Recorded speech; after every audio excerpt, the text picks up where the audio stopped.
All right, we're talking to Mr. Jeff Richardson. He is the Smith County Commissioner of Revenue, talking about the reassessment that's going on. We've got several questions from several folks that have logged on to Z103musicfund.com to ask. And we talked just a few minutes ago about the rate that we have to it's 60. It was 69 cents. Now it was 63 cents.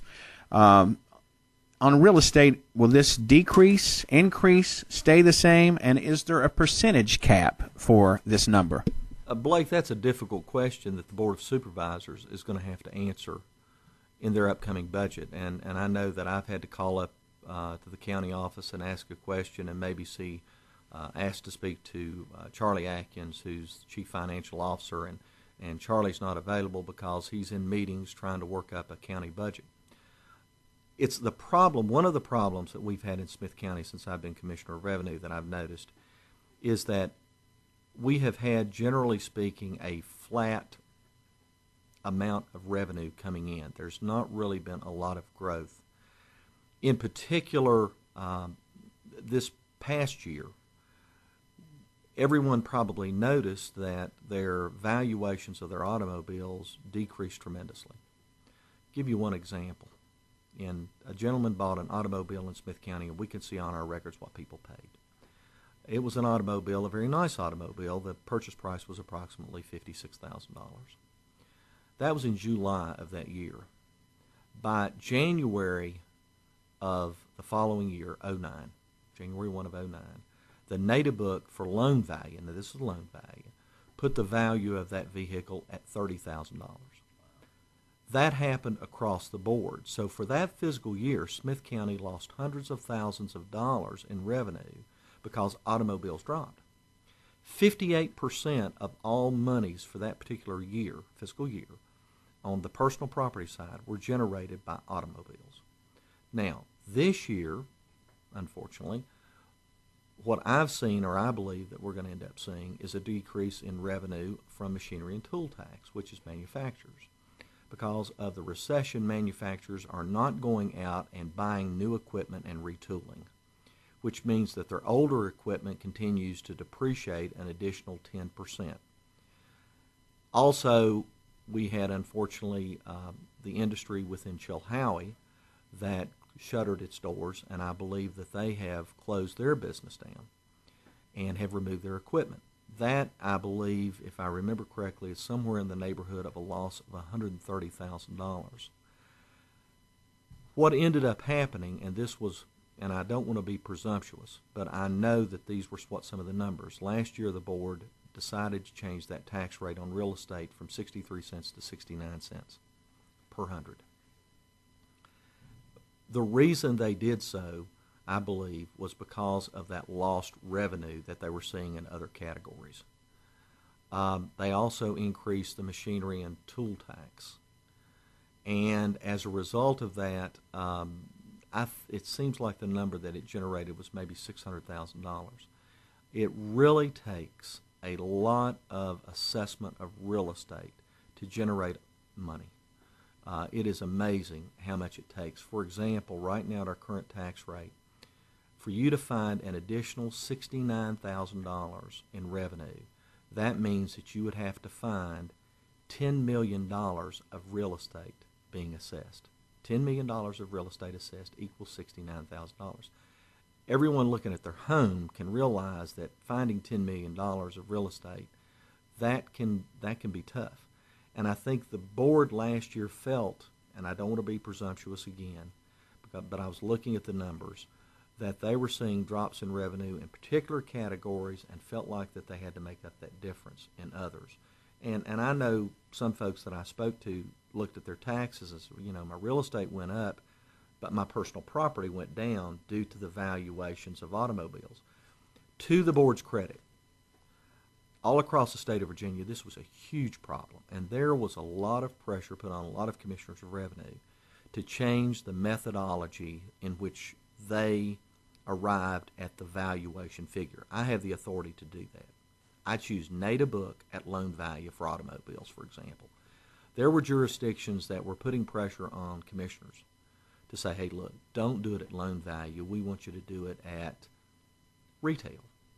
that would have been a very sleight of hand that would have still brought the money into the coffers.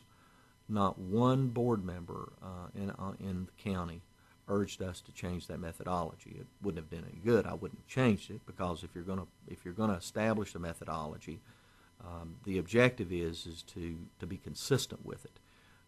If it's good times and automobiles are high, that's to the county's benefit. If it's bad time and the values are low, that's the benefit of the citizen. We're not going to change the rules in the middle of the game.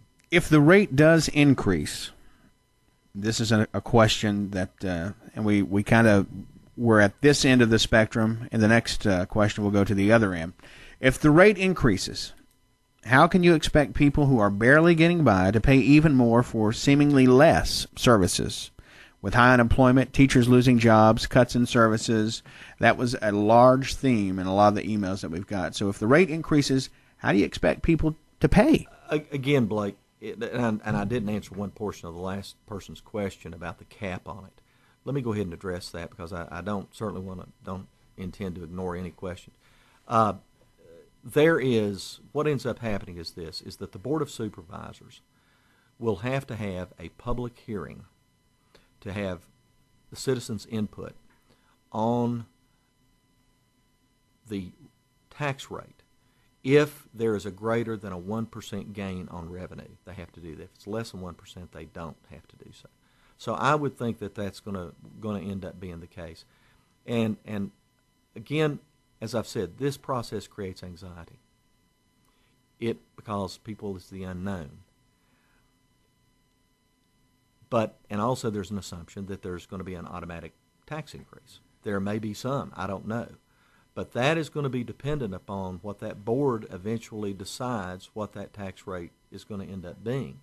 That is the one of the great equalizers that can bring the valuation back to the point to where citizens could potentially live with it. But I will say this, on the reassessment, and I'll mention this probably again, and I want to talk about this. If anyone feels as if their assessment is not correct, because the assessors who were back here holding hearings last week, if you talk to any of them, they would be the first one that would say, yes, we can make mistakes. So if anyone's looking at it and they don't feel as if it's correct, it's their right. And I would urge anybody to if they don't feel if that assessment is correct, for them to go ahead and make an appeal of that assessment. No doubt about that. And we want to provide as much information as possible to assure people carry out those rights. Again, we're talking to Smith County Commissioner of Revenue, Jeff Richardson, and we're talking, if it does increase, and I mean significantly, and times are hard for people, it will be tough for people to pay. We realize that. We also know if it doesn't increase, if there's not more money, as you say, coming into the coffers, services are going to be cut. We're not going to be able to fund the county the way that we have seen in the past. Things will have to, So how do we play in this kind of a playing field? Blake, this problem has been festering Commonwealth of Virginia for the last 2 years. Last year, the General Assembly, when they passed their budget, we were seeing the same thing, except there was a difference in last year's budget with the Commonwealth of Virginia, this year's budget. I was looking on my emails from the Compensation Board, where we get a bulk of our money for our offices. And it basically said, you can expect at least a 10% cut. By Monday, I had another email that said, you won't have any cut. The difference was the federal stimulus monies. The state of Virginia last year balanced its budget on those federal stimulus monies. Now, the problem is that those stimulus monies are gone at this point in time. And that's why we're hearing more about teachers potentially being laid off, being less services. You just don't have the revenue. And the bulk of that revenue for a rural county such as ours is state money.